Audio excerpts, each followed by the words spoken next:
At InDigital, we know the public safety professionals hold themselves to a high standard. In fact, standard doesn't do it justice.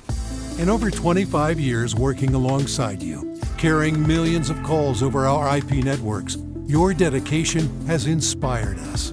That's why our ESI Net goes beyond industry standards, not only I3 compliant, but designed to adapt to future development for a network you can count on when it matters most. Learn more at indigital.net. Here in Greenville County, we have 8 different places where a 911 call can be answered. It is the largest county in South Carolina. It's a challenge. The type of information that a telecommunicator gets from Radius Plus is location-based technology. You can see where the caller is, if they have a medical issue, if they speak a different language. They're immediately able to text to that caller in their native language. It reduces response times because it immediately gets first responders where they need to be.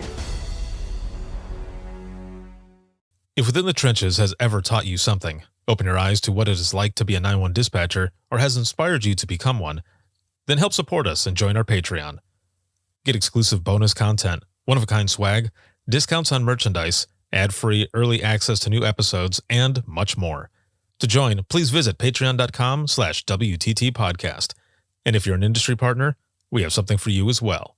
And now, for the show. This is Jordan, and you're listening to the Code 7 Podcast Network.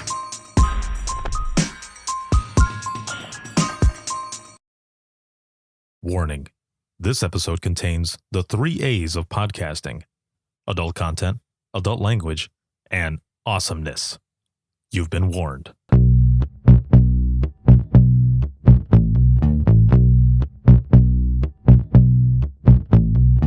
Welcome to Within the Trenches, true stories from the 911 dispatchers who live them.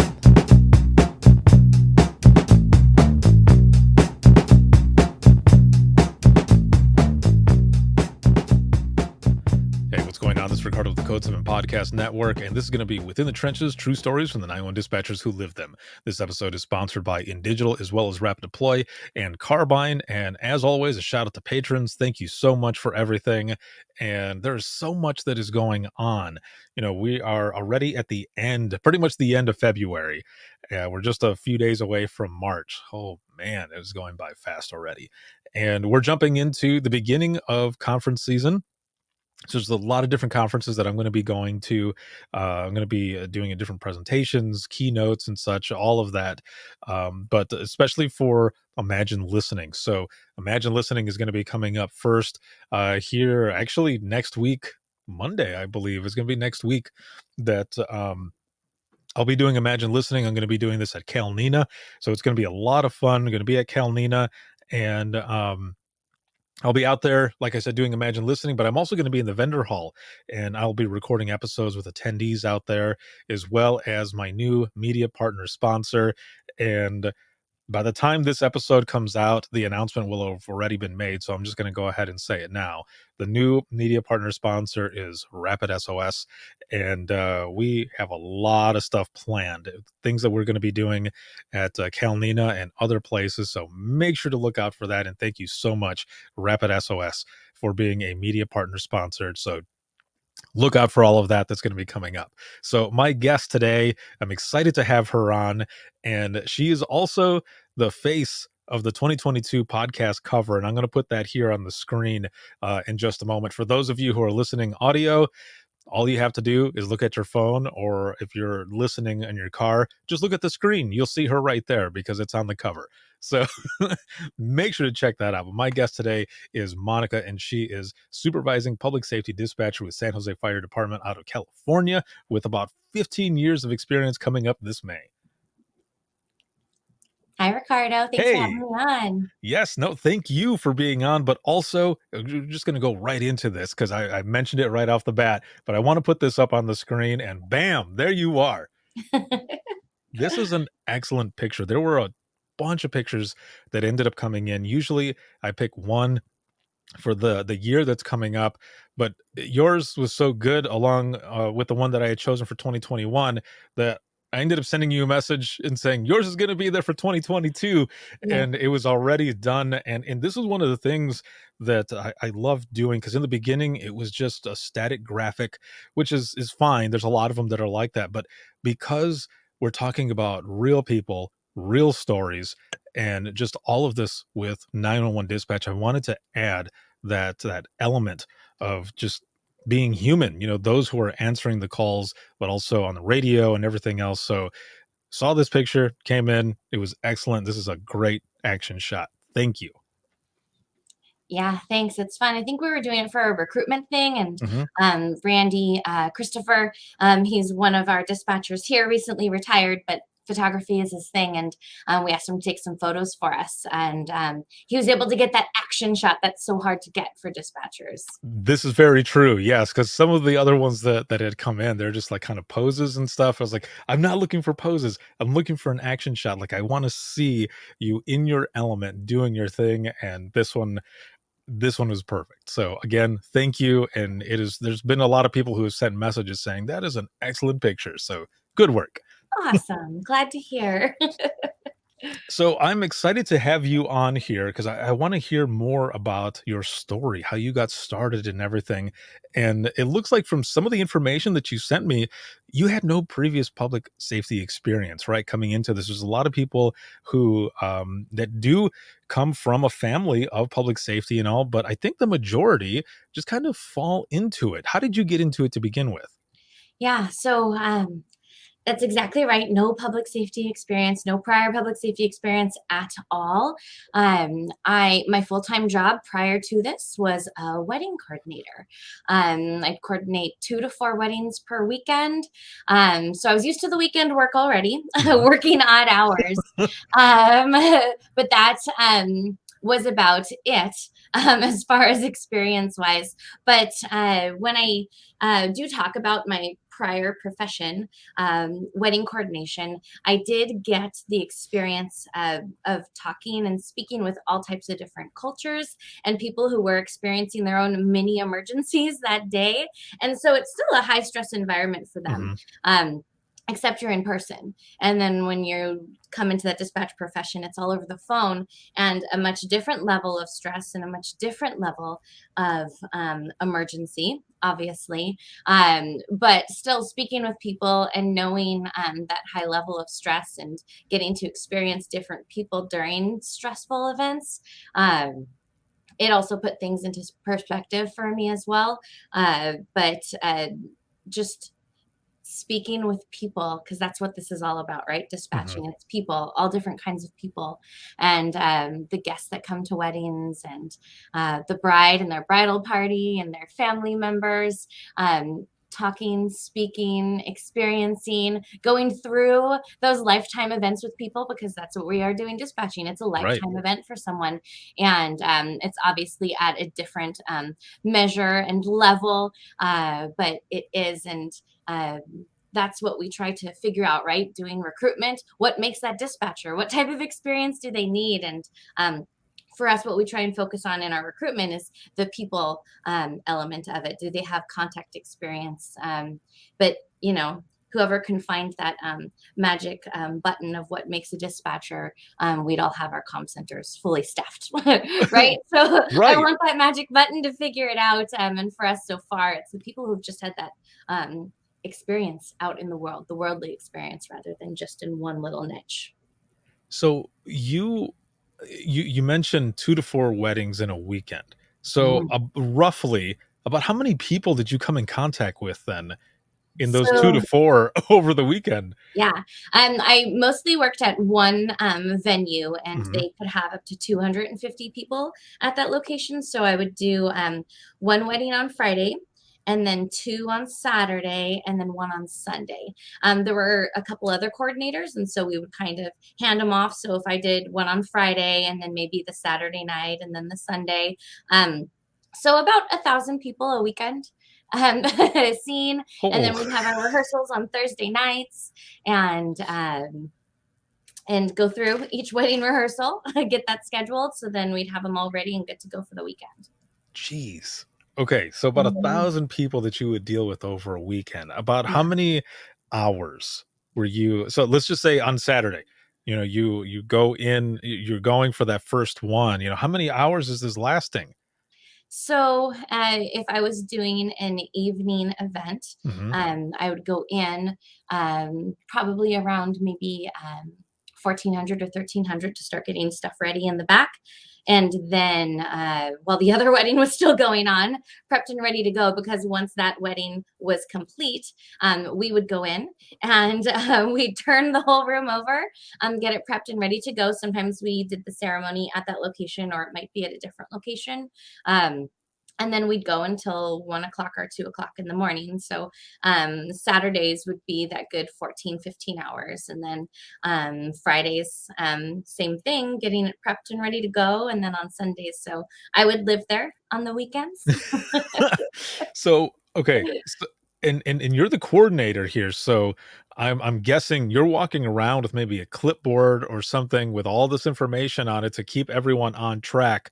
Yeah. And just just like just as a coordinator, just coordinating all of this chaos, which is a great depiction of dispatch. The fact that especially now, Mhm. because you're a supervising dispatcher and everything, and you've got all of these people that you're watching over. So in comparison, you got all of these little mini emergencies that are probably going on at the same time when you're coordinating for these different weddings, and everyone is coming to you and asking for help, or if you have coworkers or whichever who are helping you, it's like you're living dispatch right there with it before you got into dispatch, of course. But just that's why I'm asking all these questions, because that's pretty much what you were doing already, but Yeah, you're, and yeah, we had the little in headset and person. everything too. So I already had that little headset on the ear, and we have our coordinating assistants, and we'd be able to, push to talk and and ask them what they need. We all had these little things in our ears, and we'd be going around and just mitigating whatever we needed. Had a little toolkit, right? Like dispatch, we have all of our tools and our resources Yeah. right there. Everyone has that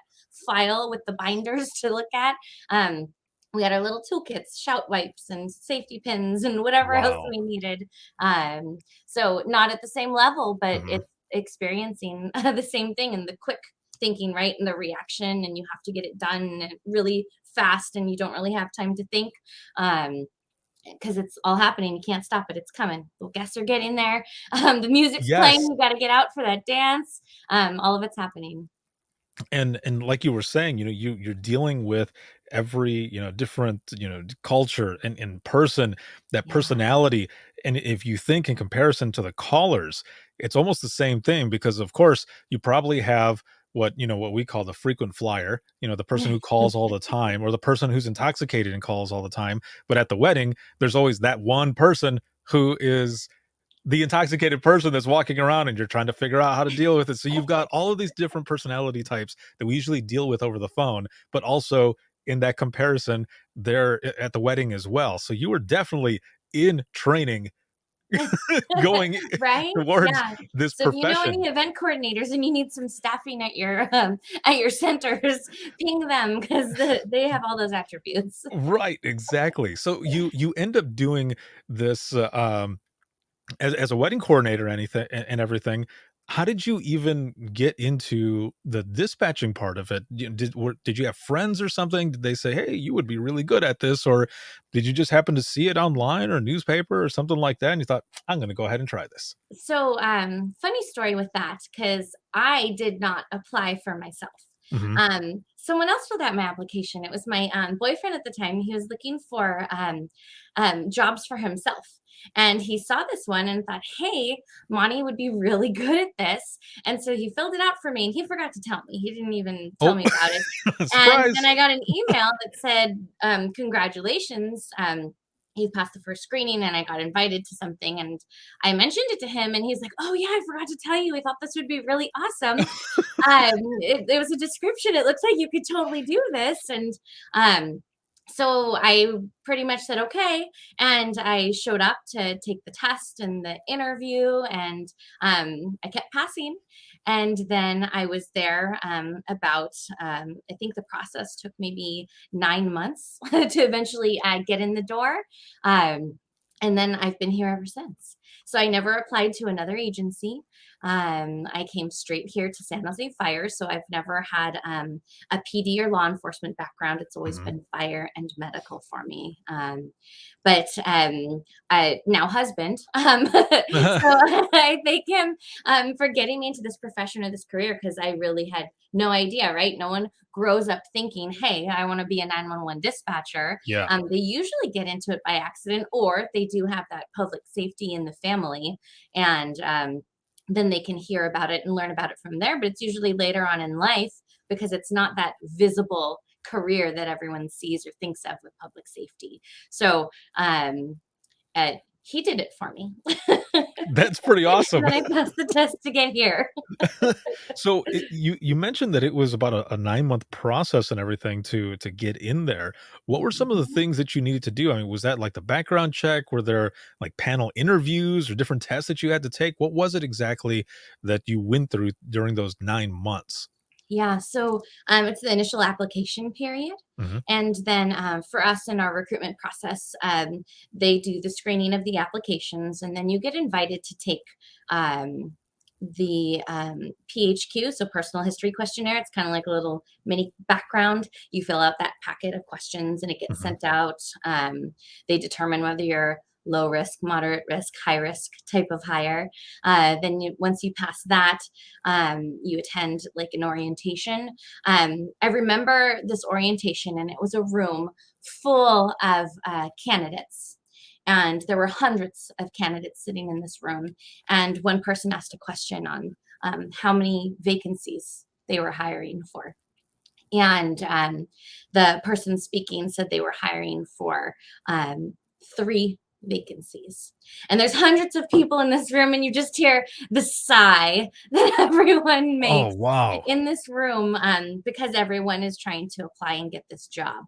Yeah. And then come to find out there were more of these orientations that they had that were going to be full of hundreds of other people to try and get this dispatch job. And so didn't have the highest hopes in the very beginning, because there were so many people going through the process. Now, then after that, you get invited to take a critical test. That's one of the tests I know a lot of agencies use Mhm. to help with competency, and filtering through those candidates to see if they can go to the next step. After that test, a oral board panel interview, so an interview with 3 people asking questions. So some dispatchers, some supervisors, other people in the community or public safety that would be on that board. Then there's also backgrounds, and we do a poly-psych medical, and then there's a final selection interview that we have maybe with that was then a division chief and some comm supervisors. So within that time frame, and actually I didn't make it on the initial hire. I was part of the second hire of the list, so I Mhm. wasn't at the very top. And so I did get the letter saying that I didn't make it at first, but it may be used for a later hire. And so after I thought I didn't make it, bummer, darn. I didn't know what I was missing though. Kept doing weddings, and because I wasn't looking for a new job. Right. Remember, because my boyfriend had just applied for me. Yeah. And then I get the letter a little bit after that, or a few months after that initial academy that they had, and inviting me to come and be a part of their training academy. And so now I'm here. Wow. That's definitely a lengthy process, and Mhm. all on a surprise, "Hey, I did this for you, and I forgot Yeah, to tell you." exactly. Like, "Thanks, dear. Thank you so much." Yeah. Now that panel interview, what was that like for you? And I ask because I ended up applying at a place, the same Mhm. time that I applied at the last center that I was at, and it was a 6-person panel, and that panel interview was almost 3 hours long. And everyone asked a question, like they had their own set of questions, right? So the first Uh-huh. person that I spoke to was the county coordinator. But after he asked the one question, every other person built on that question. So I'm sitting there, and every one of them they all did it. And I remember I was just sweating bullets and stuff, and I was like, "Oh man, I hope my deodorant holds up," because because this is nerve-wracking. But they were doing it on purpose, of course, because they also wanted to see if I could handle the pressure of all of these different questions that were coming at me. What was it like for you? So that oral board interview was the panel of three people, but then I also remember an HR rep that was Mhm. in the room, and they're sitting there in the corner, and their arms were crossed, and they were just silent the entire time. They introduced them as the human resource person for the recruitment, but I just remembered this silent person in the corner, arms crossed, just watching. Um, so obviously that was a little nerve wracking to say Right, the like least. an angry parent. Yeah, right. And then it was the same premise. Each person asked different questions, but there were only three. There weren't as many as yours, and they went through and like did a second round of questions. So each person ended up asking about 2 to 3 questions. And of course, we don't know the questions ahead of time. And Mhm. I think I barely remember that interview. I remember walking out of it and getting picked up, and my husband asking like, "How was it?" And I'm like, "I think it was okay. I'm not sure. I don't know. Right. It was It's like, all a "I blacked blur." out, I don't remember." Yeah. Um, but now being on the other end of it, and doing the recruitments and putting together these oral board panels, um, it's it and we're doing them mostly via Zoom right now, in the COVID environment. So Mhm. that adds another element to conducting these interviews. But these questions and taking into consideration candidates that are nervous or have never been part of an oral board interview, and also like this newer generation. How they conduct themselves in interviews, and just thinking about how can we evolve, how can we change this, because how long ago was it, almost 15 years, right, that I did these type of interviews and that you did this type of interview, and guess what, we're still all doing oral board interviews, these panel interviews, to get people in the door. So how can we evolve or change this? And so right now what we're doing is coming up with different ways, right? What are different things, what are different elements to keep with the times, because we can't keep doing it because this is the way we've always done it, right? Right. That special line there. But just seeing the other end of it now and a different perspective, and it's interesting how recruitment has changed or hasn't changed to get into this profession. It's an interesting profession for sure, and there's so many different variables and everything going into it, Yeah. and and just listening to you talk about it though, like I can feel how passionate you are for this job and everything that Mhm. you've been doing. So when you were invited to go into the training academy, did you stop doing your previous job right away, or did you just kinda hang on to it just in case, and then you go into the training? I mean, was there a moment at all where you got to a point where you're like, "This is where I wanna remain, like, this is awesome." Yeah, so I did try to hold on to Mhm. it, like back pocket, Yeah, just in case. But when I first started, uh, I was so boyfriend applied, right, for me, yeah. and then we were engaged shortly afterwards. And I remember when I was hired on in training, you weren't guaranteed any days off. So I was not, I put in for my wedding date, and I was told no, wasn't guaranteed that date off. And so it's like, okay, I want this job. We started, I was doing part-time wedding coordination, and then realized I need to put more into this. I can't just, half-ass it.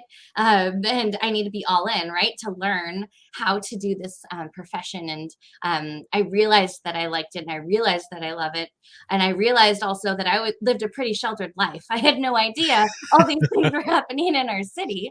But I, so I stopped wedding coordination for a little bit, and still stayed in connection with all those folks in the wedding business. And I I think that's what helped me stay with wedding coordination and here, because I was able to have those connections and say, this is what we want to plan for our wedding date, but I might have to change it like on the dime or not know that weekend.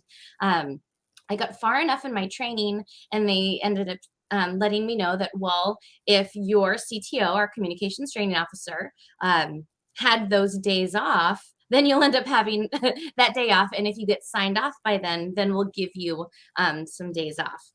So I had a major motivation not only to complete my call taking training, but, so I could have the time off and get married. Right. And so I was able to eventually get that time off and have the wedding over the weekend on my days off. And then I was able to put in for some time off, and we were able to have a little mini honeymoon later on. But training for here, how our training structure is, as it's an academy environment, and we're fortunate enough to have 8 weeks dedicated to academy for call taking. And then you do the immersive training and you go in the control room, sit with your CTO, take the calls until you can be signed off as that solo dispatcher for call taking. And then once they've done that for a little while, then we go back out into an academy environment, classroom environment for 4 weeks. Train on the radio there. They learn that radio discipline and then go back into the control room for on-the-job training CTO. So it takes about 10 to 12 months to fully get through our training program.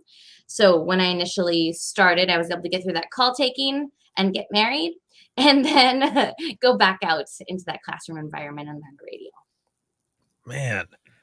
So for those who are watching and listening, if you can kind of describe when you go into the that academy environment that you're talking and for the training there, when you sit down, what is it that you're looking at? Like, is there several screens? Like, is it set up to look the way it is on the floor, or does it look different? What is it that you're looking at and that you're working with? We try and make it as realistic as possible. So it doesn't have the individual like sit stand consoles like in the comm center, but we do have some that actually have sit stands in the classroom, but we do have the 3 different CAD screens, and then one of them will toggle back and forth between the phone screen or the CAD. In the control room, it's a separate screen for the phone, and then they have their keyboard and mouse, and then we have pretend pedals for them to key up when we do radio training. We also have a simulator room, is what we call it, and it has a little like dummy fake radio channel, so they can actually do transmissions and hear it in their headset, and they can hear other things in their headset, and we can recreate that environment. So we're pretty lucky to be able to have this space. We do share it with the San Jose Police Department, so we coordinate our academies accordingly so that we can share this, but it has CAD on it, and we have a training CAD environment, and we have training phone line also, so we can actually call them and they can wear the headset and feel what it feels like in more of an immersive training environment, and then they go into the control room and we can try and get it as similar as possible. That's awesome.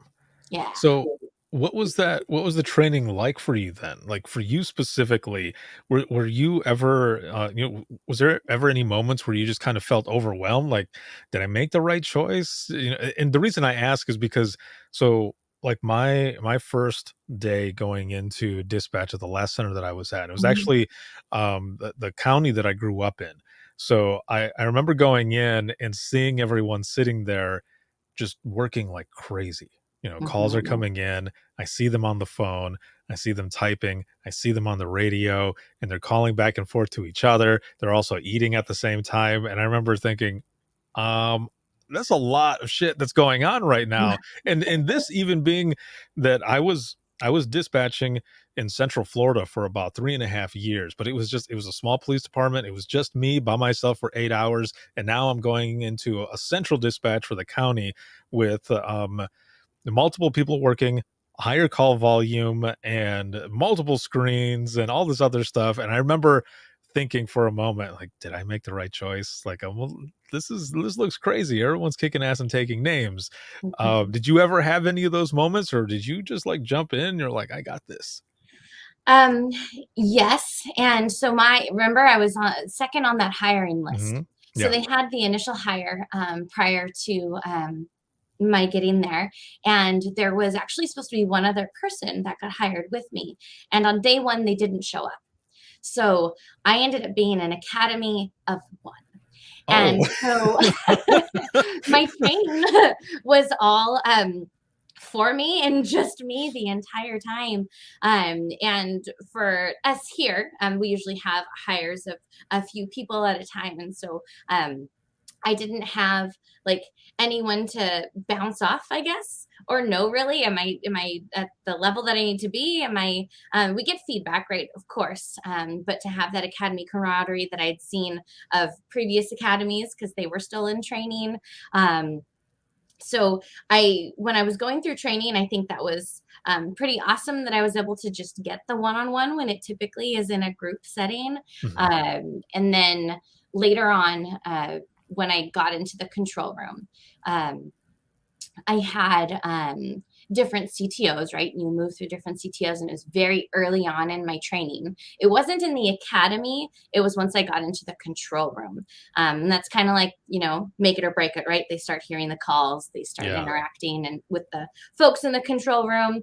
And I remember I had a tough week during training, and we need to write these evaluations, self-evaluations to kind of Mhm. reflect on how our training week went. And I just remember, and I don't know if it was me and my CTO and we didn't click, or really what, now that I look back and reflect on it, what that element was that wasn't working, because I was progressing, I was doing really well. And I remember writing in this evaluation, and one of the questions was, what were your strengths this week, or what do you think you have improved on? It was something like that. And I think I wrote on there, well, I don't think I improved on anything, period. And I remember I had turned that into the room supervisor because I thought, that was going to be it. Like, I'm done. I can go back to some weddings. And I turned it in, and she saw it. And I had my backpack on, all the stuff you bring with you into the control room to set yourself up for your shift. And I remember having all this stuff in my hand. And as I'm walking out the door, she said, "Hey, Monica, come here." And she wanted to come talk to me. So she pulled me into the office, and she just had a chat with me. And I remember that moment because I decided not to quit. And I Mhm. stayed with it, and I'm still here. We talked about it. We went over what I did improve. She helped me see what I was doing really well, and now I'm still here. So I know that moment I didn't want to keep going, but then I had someone that was able to tell me and show me, "Hey, you can do this." I ended up going to a different CTO after that. And so she helped me with that training journey, because I know, and I take that into consideration also for all of our training, because you can mesh with certain people. I know we have to work with everyone here in our environment, right? Everyone's usually in a small room, lots of places with no windows. You're very close, right? But for someone to recognize that, or just call me out and say, "Hey, come here," and turn that around for me, that was a pretty big moment in my career. And that was during training. And I almost was kind of like, "Nope, okay, I'm done." But I stayed after that.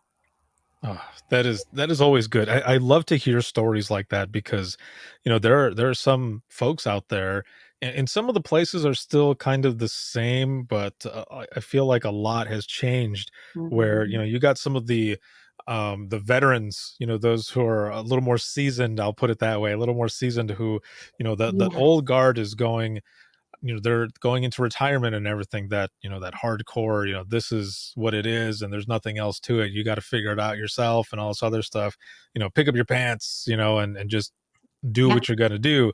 yeah. But I feel like it's changed, where there's a lot of trainers who probably went through similar things and they wanted to make change for those coming in. So like for you, Mhm. to have someone see you and recognize you and pull you in and Uh-huh. give that information, that feedback, you were ready to go. And like literally you were ready to, you Yeah. were going to quit. You were going to be done. That's what you thought. And you had that Yeah. conversation and it changed things around. And that is awesome. And looking at some of the notes here, where you've gone from dispatcher to CTO team, SISM team, training, Mhm. quality assurance, all of this, I almost feel like it's because of those good trainers that you had that you wanted to make changes well and continue to evolve, not just yourself, but everyone else that's going to be coming in, that next generation that's coming in to learn from you and your experience. When I was starting out at the last center I was at, I had 3 different CTOs, and this was a question that I was gonna ask you as well, is Mhm. if you found it difficult switching from one to the other, and the reason for that is because for me, my first, switching trainers, I had an issue come up where a couple of the trainers were like, "Well, you're doing it wrong." And it wasn't that I was doing it wrong, it was that I wasn't doing it their way. Yeah. So I would get marked down and I'd be like, what the hell is going on? And then if I found a way that was way faster and more efficient for me to do it that way, I was getting marked down as well. And I remember talking to the deputy director and saying, something's got to give here because I'm getting marked down for either not doing it their way because I'm doing it the previous way from the other Huh? CTO, or I'm figuring it out myself and doing it an even faster, more efficient way. Why am I still getting knocked down? Like I was ready to quit too. And so we all had a conversation and everything changed. But did you find it difficult at all when you were switching from one to the other trainer? Yes. And but also looking at it as an opportunity to find out another way to do things, right? Because we Mhm. have our classroom and we train on some basic things. And it's just for the basics, building those foundational blocks. And then we go out. So we already know how to do these basics. But in CAD, and especially with CADs nowadays, there's 5 different ways to execute one thing. Mhm. And it comes to style versus policy, right? So, what we had throughout my training was it needs to be within the policy, but if it's someone else's style, as long as they're still training to policy, they can share their style. And we should be allowing the trainees to try the different styles or suggesting the different styles. And then if they try it and it doesn't work, they can go back to that style that they liked or worked for them, and they don't have to do it the way that CTO does it. That's the idea, right? But then putting that into actual practice and having the CTOs follow through with that, that's something that we still need constant reminders here now, because there are so many different ways to do things, and people have so many different learning styles. Mhm. But I know as a trainee, that was a difficult thing for me. But then to go back and have that positive outlook on it is they're showing me something different now. This works really well for them, so maybe it'll work well for me. And then then transitioning and turning into a CTO for my trainees, being honest with them and letting them know, hey, try it this way. But if you don't like to do it this way, I'm flexible. Go back to doing it the way that you did. And that can be tough for CTOs, right? To then watch someone because they're nervous or they have concerns about liability, and watching someone else do something that is so important and so impactful, possibly someone's life. So I see that CTO or that training end as well. But we have to make sure that we have the CTOs be confident and understand the different learning styles as well. So either they can adjust or that trainee also then understands where the CTO is coming from. So there's this mutual understanding. So then by the end of training, you have all these different tools in your toolbox, right?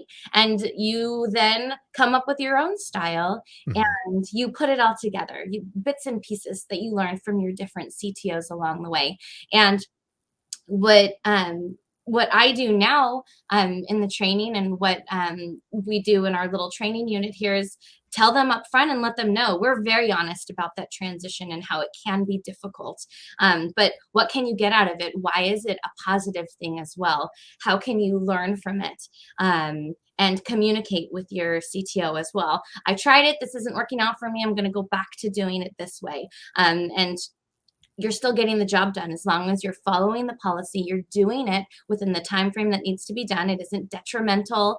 And so it's trying to turn it a little bit of a different spin to it, because it is tough. You get comfortable with someone, right? And then you move on and you transition to that next CTO, and you're nervous because now they're the ones with the eagle eyes and watching you. Right. So you got used to this other person and their expectations, and then you transition to this new person, and they do just intrinsically have different expectations because they perform the job differently. And so we also have built in, and some of the CTOs that I had allowed for this as well, is like a day where it wasn't graded. They were, of course, watching you, but they just kind of were giving feedback during that day, where you just kind of got a day to get used to each other, a shift to get used to each other. Still giving feedback, but then also watching that CTO, so then I can see more of what they expected of me, and I can see their style and how they're doing things, so then I can mimic that a little bit more when I'm training. So really kind of spin it around. I really like that for those who are watching and listening, if you don't do it that way, you should think about doing it that way. I like the fact that there's that kind of, like you said, kind of like a free day where you go in and you kind of get used to, at least in, you might not get fully used to it, but even just in that Right. one shift, 8 hours, 12 hours, whichever that you're doing, you can observe and yeah, you can get a hold of, how the trainer does certain things, and not have to worry about, of course, they're still going to be watching you, observing you, those eagle eyes, like you were saying. However, there's no score. And I think that's one of the things that makes us get so nervous sometimes, especially when you're making that transition from one to the other, is shit, now I'm nervous. I don't know exactly how this person is. And you're, kind of fearing those numbers, whatever the numbers might be on that DOR, Right. that comes back. So that's awesome. I like that a lot, that you get that free day. Now you do fire and medical emergency calls and such. So do you remember going in to your training and everything, and doing the call taking part of it? Do you remember any of those earlier calls that you had in the beginning there? Yeah, I think my first call was very uneventful. It was like a fire alarm was my first call. And I did it, of course, with a CTO. And of course, the fire alarm calls, we have like a separate special protocol just for those. And I remember doing that and being really nervous because the phone would ring and, you have that hesitancy. Okay, now I got to push the button. We have it drop into our ears now, so we don't have that ring anymore. But I just remember being nervous for the ring. I do remember like the prompting, right? You have to be this parrot, where they may prompt you, you're going in one ear and what to say, and then you say it again. I do remember I had a CTO, and they were a little bit loud, and someone actually told me on the phone during a call, your phone's really echoing. I hear everything twice. And then my CTO, I just remember her sliding back so she wouldn't get picked up. And parroting, and that's all part of the training, but I do remember that someone thought it was an echo. I remember when I had first started out, and one of the hardest things for me, like I'm never afraid to talk. I'm all about talking or whichever, and I can talk on the fly. I can come up with different things. However, with this job, like you're saying, parroting and everything, I'm listening. And one of the hardest things for me was, okay, what should I say next? Like, but it was because I wanted to do such a good job that I wanted to ask them exactly. Like, I wanted to know exactly what to say. Like, how do you say it? How would you say it? And they would say, well, I would just say this. I'm like, oh, that just sounds so easy, Right. you know? And I remember one time being on the radio and looking back, and I was like, how do you want me to respond? And the trainer goes, just say 10-4. Yeah. And then like 10-4. And I felt so good. Like, it seems so stupid, right? It seems like such the easiest thing. But when you first start out, you don't know what to say. Like, Right. and it seems so easy after you've done it for so long and you're just, used to it and all. But in that beginning part, like I said, for me, I just wanted to do such a good job that that's Yeah. why I was always saying, like, how do you want me to say it? What should I say exactly? Mhm. Tell me whatever. And then, then I got more comfortable, and then I would just, answer the way I felt like was the right thing. So how was it for you? Yeah, because you don't want to say the wrong thing. Yeah, So yeah. it was like I want to sound good, but I also don't want to say the wrong thing. And how when we utilize IAED protocols, so Hmm. EMD and EFD, and so we don't want to deviate, right? So how can I still utilize this customer service, and how do I clarify something so that it's still within the realm of being correct? And it's getting that, and it's hearing the room and listening, and that's exactly the feeling. They don't know what they're supposed to say yet. I didn't know what I was supposed to say yet, and you can have all the training in the world, and then you take that first live 911 call, and unless it's part of that script, you're not Right. saying anything else unless you get that CTO's approval. Yeah, keep going, or go ahead and say it, or you're just parroting what they're saying. Hmm. So I remember one of my radio partners. She just started giggling, and she had this little giggle fit, and she was trying to say engine 7 negative. That's all she was trying to say, and she got on there and she just kept saying 7, and then she'd stop, and then she'd say engine, and she'd stopped, and then she finally came out and said engine segative. And then I just remember going out engine 7 negative, and she could not stop laughing because she kept screwing up the words. And I was still in training then, and she just popped over the console, thank you, and then kept giggling because she just couldn't get it out. So Oh, those that's type of amazing. moments, and when there's some levity to it, I think help, right? And help that confidence, because you see that seasoned person um, needing the right words too sometimes. And so Yes. having that room environment that allows for those type of moments helps the trainees too. And so I know that helped me, because okay, I'm not only going to be the one screwing this up here, not knowing what Right. to say. There's other people, and hey, I'm helping you, and then other people will be there to help me. So it's about the environment and making making that work for you and helping the other people. Yeah, the things when things like that do happen, and you're new, that is good, right? Because then you realize, Mhm. oh, these people are human. Like, Yeah. they they And do they make do seem like mistakes. superheroes. They make it look effortless when you first come in and you don't know. It looks like numbers and letters all scrambled on your screen. What are those things? They have no meaning when that trainee first walks in. I know I looked at it and was that overwhelming feeling you mentioned earlier, seeing all these numbers and letters, and they did not mean anything when you first walk in. And now you walk into the comm center and you see these numbers and levers, and everything means something, and you know exactly what it is, and you don't really think about that anymore because it's just natural, and you plug in, you log in, and you go for it. How many people do you have that are working on the floor at the same time? Because looking at some of the notes Yeah. here, I mean, you all are dispatching. I mean, one, you're in California, so Mhm. that's a huge state as it is. Yeah. But you are in the like Silicon Valley Bay Area, and I think in the notes here is like a population over 1 million. So, Yeah. how many people do you have working on the floor at the same time? So our staffing, we have 6 people in the control room. we have 5 dispatchers and 1 senior dispatcher in the control room. And then on midnight shift, it does drop down during the weekdays, except for Friday and Saturday nights. We maintain that staffing of 6. So typically 2 call takers, 2 radio dispatchers, and then another dispatcher that's kind of like our break person that does reliefs. And then we have that senior dispatcher in the room, and they're also a working dispatcher. So they'll take calls or they can help out on the radio.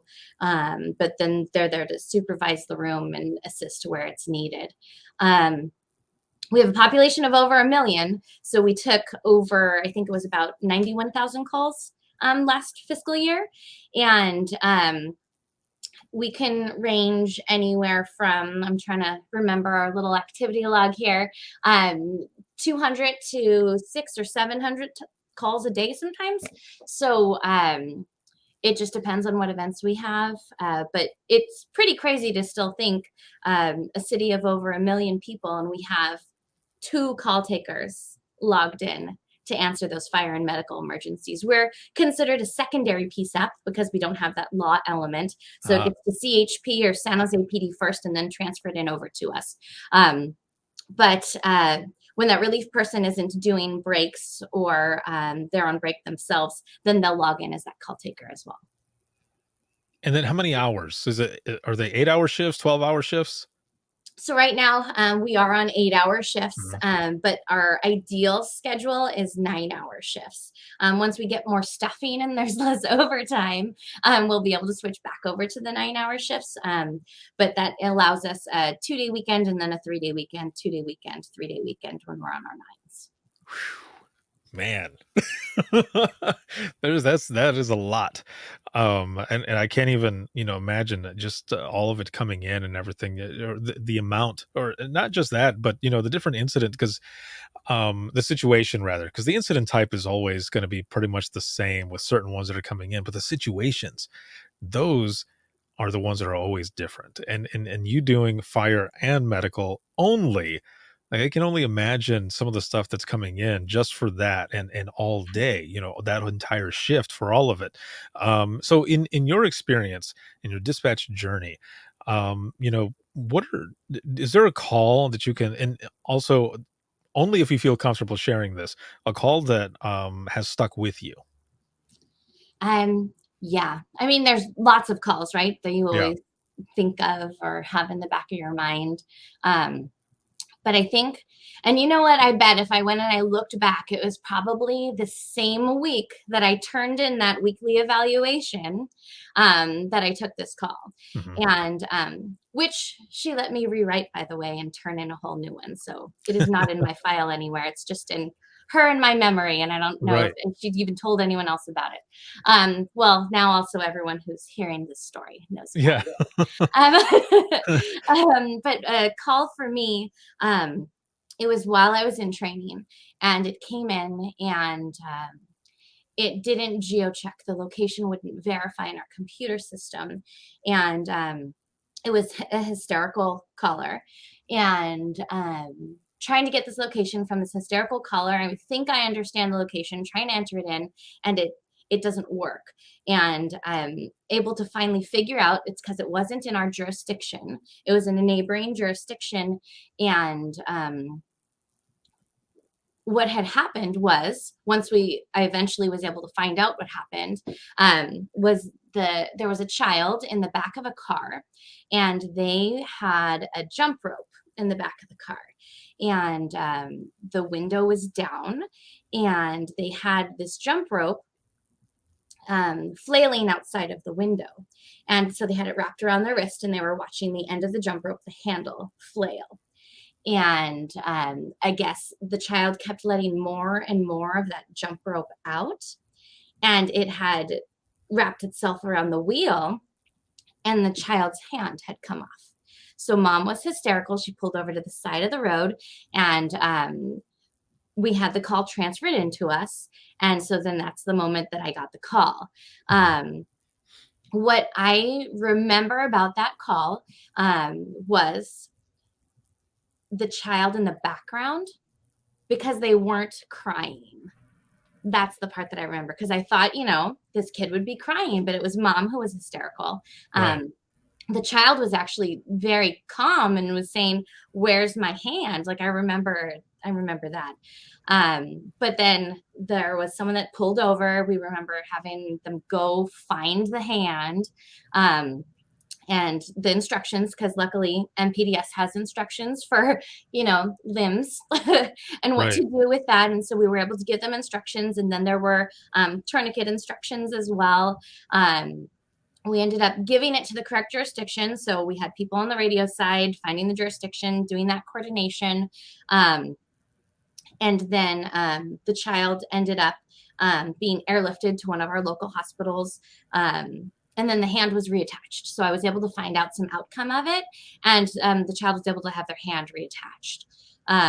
So that out of that entire call, I think it was a good outcome, obviously. But the part that stuck out with me was the child's reaction was not the typical crying that you'd think you would have heard. And so I just remember how calm the child was. And it was mom that was having that hysterical state in that call. Wow.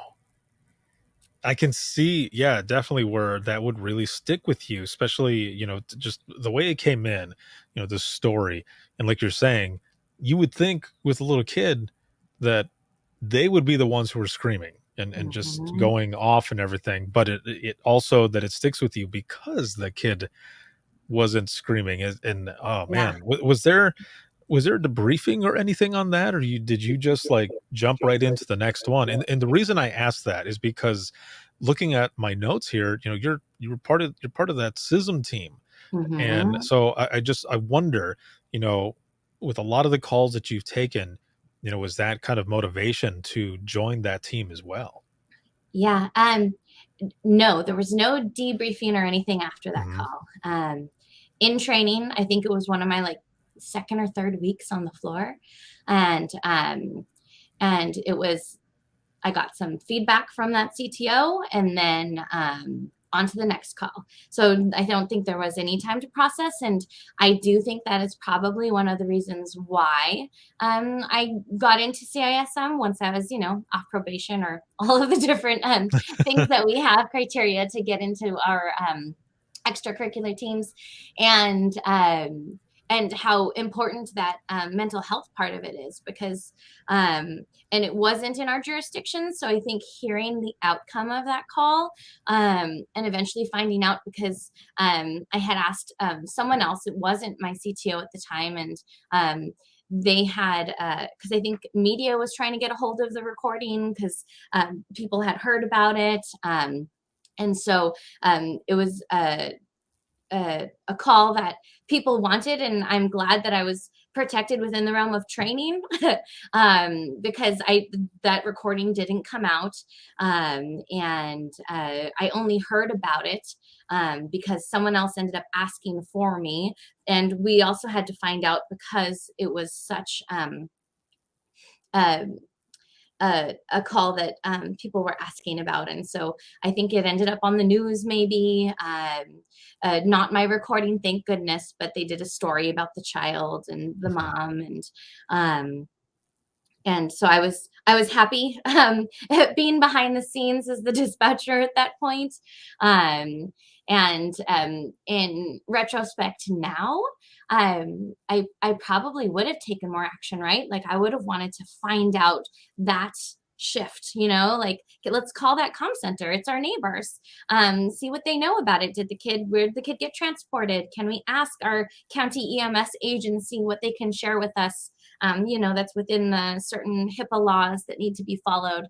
And I think we do a lot better with that now. And I know our agency tries, and so do our line personnel. They're really good with it, and our CISM team. And so it's definitely evolved more, where we do get more feedback or find out the outcome of our calls. And I think you hit it right on, Ricardo, because I never thought of it, but that's probably one of the triggering moments that made me, want to help out with those types of things and get into that, so that people have a better experience, or can be reflective of their mental health on calls like that. And it You could know, be a simple call, right, that does a triggering, but just even finding out if that kid was okay, or, it's just a seizure. They weren't really unconscious and not breathing. mhm. Just knowing, yeah, it was a febrile seizure. They're going to be fine. Okay, cool. And then sometimes that's all that's needed. It's that yeah, it's the whole element of closure, right? That Yeah. closure that we don't always get and stuff. And it's awesome that you were able to find out all of this information, but also, like you were saying just now, kind of reflecting on it and thinking about where your Yeah. career has gone from that call and other calls and everything. I'm a firm believer that a lot of the things that we deal with in our experience in our life, that when we add it to, in this case, dispatch and certain calls, um, it helps out a lot because I mean, you are working in these different roles and helping mold a lot of those who are coming into dispatch now to kind Mhm. of learn from your experience. So, how important, in your opinion, is the trauma aspect of this for us to be able to, take care of ourselves and each other, especially with these calls, whether it be by getting closure from learning about the calls or just simply being able to talk to each other, which is something that it seemed like, we didn't always do. And in some places, people don't. Mhm. And a lot of people still don't want to open up and share. But from what I've found out, especially for me, my own personal experience, it's very therapeutic to open up. Yeah. Yeah. Um, it's one of the highest priorities in training, and being open and honest. And I know I share with our newbies that are coming in, and our training coordinator who is with the academies every single day. She's open and honest about that. And we include wellness into our academies. Um, and we offer CISM training here in our department, and COM is very much involved with that. And our department is really good, and they allow COM to be involved with that because we are part of the department. So now it isn't a second blink anymore. If there's a tough call, COM is included, and they get the phone call. They attend the debriefing, and even if we go below staffing, they're able to go and attend that debriefing because it is that important, and they need to go for that closure, including the trainee. And it could be the call taker, it could be the dispatcher. Mhm. And we can get them out of the control room and go find out some closure and close the loop. Um, Within training, though, that's a hard thing, right? To then be vulnerable because you're new and you're learning this new job, and this is what you need to do, right? This is what you're training to do. And then to be vulnerable and say that call was tough for me, or that call was hard. Um, that's a difficult thing to do because you're supposed to be overcoming and taking the next call and doing well. But we have to remember that we are human, Right. and you're human having a normal reaction to something that doesn't happen every single day. Even in 911, that call isn't the same one that you took before, or the same call that someone else took, and you come with different experience and a different mindset when you hear that. And if you need to let your CTO know, we say go take a lap because our comm center is kind of like this. We call it like a donut shape. We're right here in Mhm. the center, and you can have a hallway all the way around, so they can go take a lap. And we have something called a quiet room, Mhm. and this room, no one's supposed to be on their phones or talking. We have some books there. It has some nice lighting, some comfy chairs. And during break, or if you do need a few moments after a call, you can talk to the senior and let them know you need a moment, and you can go take a lap. You can go sit in that quiet room, just kind of unplug for a little bit, and then come back, because mental health is that important. We have to remember that. And I think it's tough to remember too, because you're in the moment and you don't want to unplug. You want to help, you want to stay, Right. Yeah. right? You feel guilty if you want to take care of yourself, and so it's tough. And so we do have CISM team members, and they do like formal check-ins, but also as a dispatcher, you're always doing informal check-ins with your peers. You hear them take a tough call, and it needs to be okay to say, hey, are you all right after that? Or send them a little CAD message, because people react differently, right? Should I say this out loud in the room? Should I send them a quick message or shoot them a text or try and catch them on break? But to have that awareness and make it okay to do those check-ins, and then allow someone to uh, experience it, and know that they might need help, or maybe they don't know that they need help. And so just continuing that check-in, and then usually they'll bite after that, or they are okay and it was more me that was concerned by that call that they just took, right? Right. Oh Yeah. my gosh, yeah. And then then they're like, no, that was fine, I don't care about that. I'm more worried about the dog that didn't make it in the house fire. Yeah. So everyone's different. Yeah, exactly. Okay, so this has been awesome to have you on and talk about your story and just your outlook on all of this. It's been a real honor to have you on. So as we go into the wrap up of this episode, though, I've got a 2-part question here. Okay. And so, one, what are you most grateful for in this profession? And 2, if you could go back in time to give yourself some information that you know now, what would it be? All right. Most grateful for, it's the people in 911, the smart ass jokes. People are quick on those comebacks, and that just makes it so fun, because you have to laugh, you have to have fun. And there's the hard elements to this job, but there's the soft interpersonal elements to this job, and it's the people that make it. So that's that would be my first one there. And then what I would what I would want to know?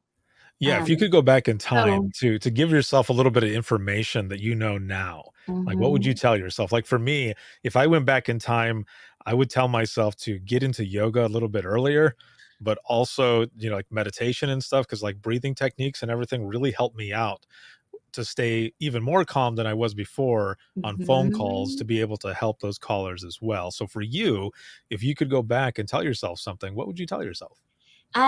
so as you mentioned that, I'm thinking along the same lines, stand up more. That there's parts that say, I could have tried harder, or there's different ways I could have learned something, but that's the journey, right? You don't know what you don't know. Yes. And you have your trials and tribulations along the way, and that's the journey of a dispatcher, right? A lot of times the best lessons are the ones that we did something wrong, and we learn from it and we don't do that again. Yeah. So just the health wise, because it's important to remain healthy in this profession. We're stationary, we're stagnant, we sit. Even though we have sit stands available to us, even though we have a little under the desk elliptical, stand up. Sitting is just so tough on your health. So I would tell myself to make sure to utilize that function, stand up more, take more laps on your break. Don't just sit or stay in the comm center. Actually leave that room on your break, and then come back refreshed, because a lot of times I would just stay in that room on my break. I wouldn't actually go take my break, because I would still be immersed in, the sounds of dispatch, the calls coming in, the radio. Just take that break, and then come back ready, because you'll be better for it, and your caller will recognize that difference too. Excellent. Thank you so much for being on. This was amazing. This was really good. Thank you so much. Thank you, Ricardo. I'm honored to be on here with you. Thank you. This was good, and to have you as the face of the podcast for 2022, that is awesome as well. I could have talked to you for hours. This was awesome. We could have been coworkers, man. This was good. It would have been a lot of fun to work with you. We're hiring. All right, sweet. I'm going to California. I'm over here on the east side, but I can go to the west side. No, this was really good. I'll be right back here with you in just one moment. For those who are listening and watching, if you have any comments, questions, or you want to be a guest on the show, you can email us, and that's going to be wttpodcast@gmail.com. Once again, that is wttpodcast@gmail.com. You can follow us on Twitter. That is @91podcast. You can like us on Facebook. That is facebook.com/Within the Trenches Podcast. This episode has been sponsored by InDigital as well as Rapid Deploy and Carbine. And as always, a big shout out to patrons. Thank you so much. If you want to become a patron of the podcast, you'll get swag, bonus episodes, perks for patrons only is audio versions of the DRT, which is the Dispatchers Roundtable, as well as Open Mic Live. And you can help support us here, patreon.com/WTT podcast. There's a lot of bonus content that's coming out for that as well. So make sure to check that out. This episode can be seen on Facebook as well as Twitter and YouTube, and you can listen 24/7 on Apple Podcasts, iHeartRadio, Spotify, your favorite podcasting app, and withinthetrenches.net. Have a good one, everyone, and we'll see you in the next one.